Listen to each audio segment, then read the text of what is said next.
Hello, you grungy dumpster people! On this channel, I usually talk about art because that's what keeps me awake and crying most nights. But today, we're going to talk about something a little different. In fact, I'm not talking about art at all today, only something that's art adjacent, and that is recycling and sphincters. How salacious! Winnipeg is a city in the province of Manitoba in the country of Canada. Now let me introduce you to the fascinating enigma that is Winnipeg's recycling program. Some bins in privately owned spaces have sorted containers, but most household, commercial, and residential bins are big combination things. So we have plastics, aluminum, glass, and paper generally, which are all dumped into one bin, which is then turned upside down into giant trucks once a week, and then all that waste is taken to be sorted and processed elsewhere. The super smart people among you may have realized there are a few big problems with this system, namely that paper is really easily contaminated by other drink containers that are mixed into these large bins. There's also a high likelihood that glass will shatter as it tumbles to its doom in these giant truck-shaped voids. The other thing that you should know is that Winnipeg's recycling processing and collection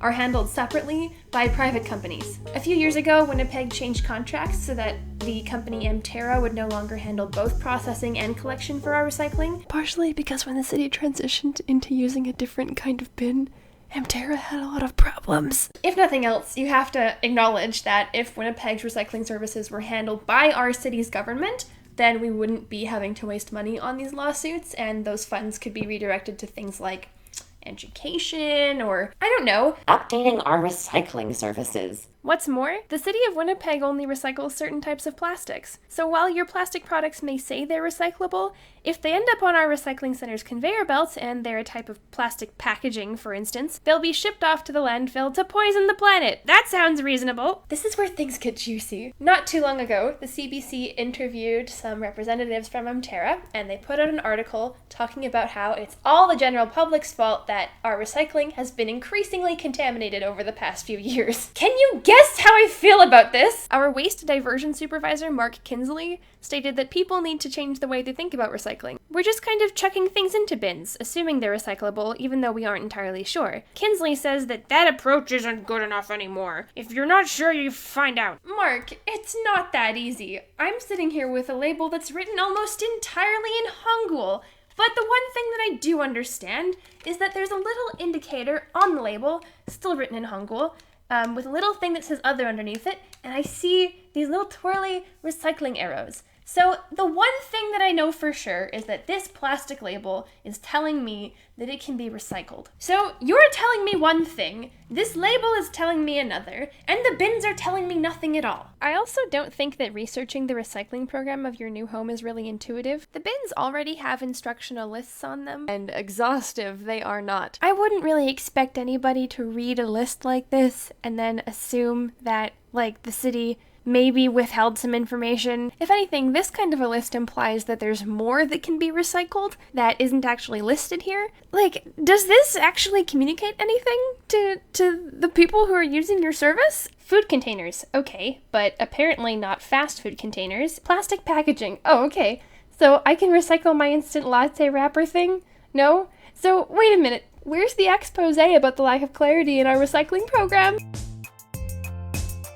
The collection of things like e-waste, which is referred to by some Korean and Japanese scholars as we, is more commonplace. Unless you already know that Canada is a neoliberal trash heap before you move here, you're probably not going to even think of the possibility that your public services are being downgraded through your move. In Korea, there are systems in place for manufacturers to pick up and recycle used products. So let's just say you make the assumption that if you toss like a crappy USB cable into a bin or something, that somebody's gonna deal with it, because why wouldn't they? Where you used to live, there was maybe a bin for we. So in confidence, you toss a used USB cable into the recycling bin in Winnipeg, not realizing that there isn't any we collection in Winnipeg. And also you have good intentions. And why the fuck wouldn't we ask manufacturers to take responsibility for the we they're selling in this holy year of 2019? I want to also make it clear that I'm not suggesting that you shouldn't take any of this article's advice and, like, for some reason not wash your recyclables just out of spite, nor do I believe that Mark Kinsley is the origin of any of these problems. I don't actually take issue with encouraging people to research everything. I think that's a healthy habit to get into. But I do think that Mark's paternalistic tone here, and the way that that he chides the general public for not knowing that our recycling system is archaic is representative of a wider misidentification about the source problem when it comes to climate change. Kinsley's tone here, as well as the article's general tone, allude to a level of complacency and laziness in the population that I don't think is fair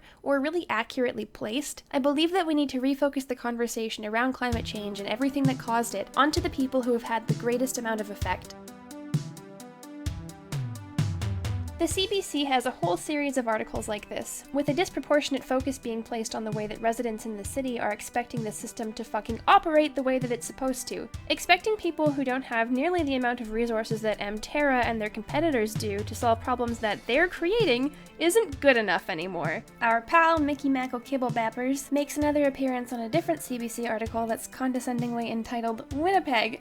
You suck. That's a lie. I lied, but I'm also showing the real title of the article on screen, so it's okay that I lied this one time. Mark explains that dark plastics aren't actually registered by the technology that we use because they're the exact same color as the conveyor belts that roll our plastic along. When commenting on styrofoam, this pains me, actually. Mark acknowledges that styrofoam is recyclable and that many people recognize that it can be recycled, to which Mark then states, and yet, we don't accept styrofoam, as if it's a coincidence and not the result of a deliberate decision not to update your systems and technology. Also, why are we allowing Tim Hortons to sell coffee using dark plastic lids if they can't be recycled? The worst part of this other article is a point where Mark says to scrub out your peanut butter and yogurt containers. I mean, okay, if we made manufacturers collect, clean, and recycle these materials on their own, then the expectation wouldn't be on the general populace to put the work in, but we should also remember that in Canada the majority of plastics are not being recycled. Oh my god, I had curry and it's coming up. China is phasing itself out of its position as the world's garbage disposal. What's concerning to me is that countries have no local way to deal with the amount of waste that they're producing. I agree, random Redditor. This issue seems to be of such a scale that it is beyond my power as a lowly, not rich person to deal with it. If our recycling services can't handle these materials,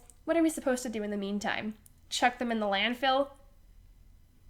Wait. The article goes on to explain that Winnipeggers are generally recycling more, and they're recycling things that are acceptable in other municipalities, like diapers. Some people are tossing diapers into their recycling bins, and they're ruining everything. God damn you people who want to compost! One of my less important criticisms is that nobody at the CBC seemed to have thought that they might need to interview local environmental activists, residents, or fucking anybody else outside of the privately owned company that does our recycling to make money. In my opinion, the biggest problem with this article is that it lays all the blame for a really, really important issue at the feet of the end user. Winnipeg's recycling system is a mess, and like I said before, the way that Winnipeggers are encouraged to dispose of their waste is essentially programmed and designed to exacerbate the issue of contamination. Some of you might even be thinking that there's an easier solution to reducing contamination in our recycling, and that would be to start sorting earlier. Rather than waiting for everything to mix up and get ruined on the way to the plant, we could have separate bins and separate collection services for different materials. So, one bin for plastics, glass, aluminum, and paper, and even compostables. You might also be wondering why the city's recycling services haven't just expanded to include these very widely available single-use plastics. We're allowing importation on all of these strange and exotic materials like plastic straws, what the fuck? And every moment that we're not recycling these objects is a moment where we're tossing them into a pile of garbage to rot the planet from the inside out. Because the author only interviewed representatives from the private company that has a great deal of interest in making a profit by doing as little as possible, I just can't stress that enough, you guys. The article doesn't touch on the viability of sorting earlier as a solution to the problem it's outlining. According to Kinsley, our recycling services can't keep up with the new plastic containers that are being developed by other companies, which doesn't explain why the city hasn't rolled out more bins to start sorting earlier, by the way. The article makes a point of highlighting the seconds of time that add up over the course of a day as employees pull non-recyclable items off of the conveyor belt, but there's no mention here of the ecological impact that we're having by not recycling those things. Kinsley says that they're developing new bins in response to the increased popularity of online shopping. Are you serious? People are only just realizing in 2019 that you should probably be able to process waste from shipping like, what? The real reason, the one true reason that Winnipeg's recycling service can't process things like plastic straws is because we privatized it. That's pretty bad. I mean, partly because the primary goal of people who manage our recycling system is now profit, not conservation. The term privatization is usually defined as a transfer of ownership. Usually this happens over something that's publicly owned, which is usually then transferred to a for-profit organization or one person trying to make money off the thing. But I prefer to describe it as evil bad thing. The mantra that elected officials usually recite is that letting a private body handle parts of government is supposed to be cheaper, but inherent to that process is an underpinning of democratic institutions. You, a person who votes, have less of a direct say, if any, over what happens in that aspect of public life that still affects you. Someone who you don't get to vote for is instead bestowed with the ability to ruin these things on a whim.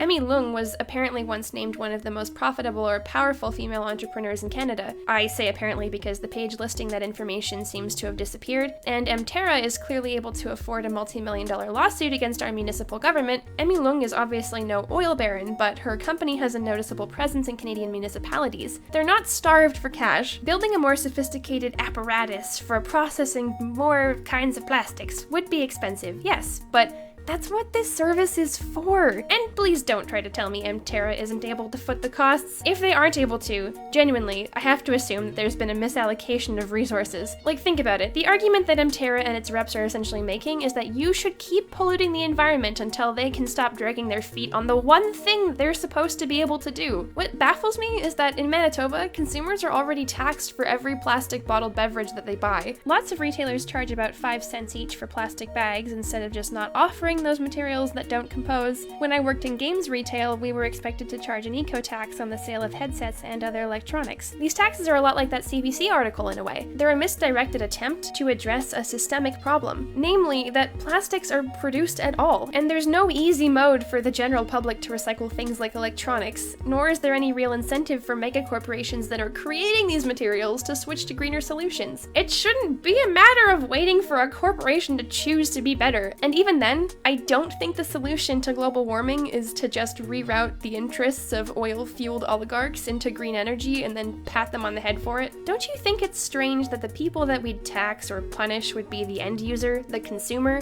rather than, I don't know, Coca-Cola for ruining aquifers and bringing these bottles in here? Here's the abridged version of what I'm trying to argue.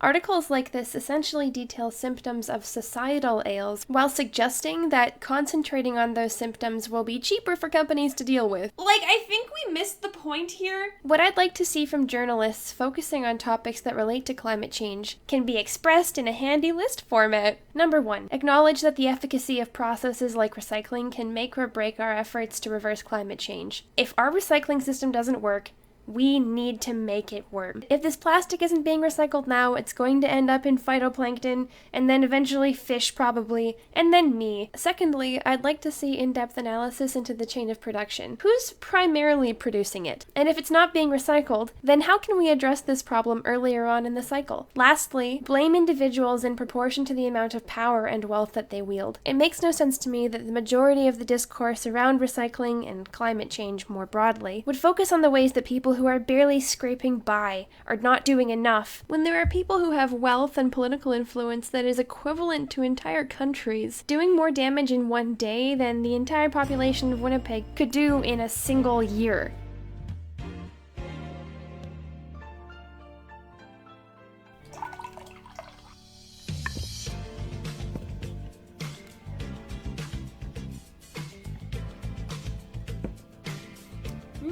So I enjoy drinking these aloe artificially original flavored drinks. There is no way for me to get this delicious beverage that doesn't involve this disposable single-use plastic container. I, as a consumer, have very little power over how much waste is produced by these specific corporations. With lots of these kinds of products, you either buy them or you don't. And ultimately, you have very little influence over the shelves full of these kinds of things at almost every retailer you can think of. I agree with the folks who argue that capitalism is incompatible with a real radical reduction in how we affect the environment. We should move to a future where, symbolically, North America isn't treating Asian countries like they're dumpsters, and where, practically, we're holding the primary polluters accountable for the damage that they're doing, rather than blaming suburbanites because they didn't recycle the problem away. As if that stopped all the carbon that was necessary to create that plastic in the first place from being blasted into the sky. It's nice to think our individual actions can save the world, but the reason that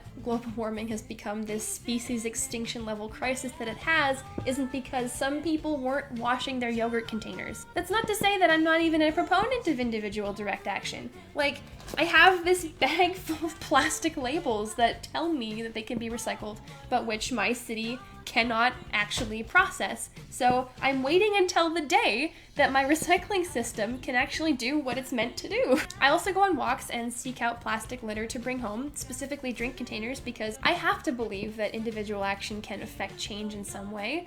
Otherwise, I won't be able to keep my brain on the ground. It's gonna just float up, away, outside, and dissolve into the ozone layer, and that's actually how you get ozone. It's from floating brains. If we're going to deal with climate change, then we need to address these issues at the systemic level. And that's scary to think about, because I have like $5. I know you probably have $5, maybe even $6, and I don't think that our $12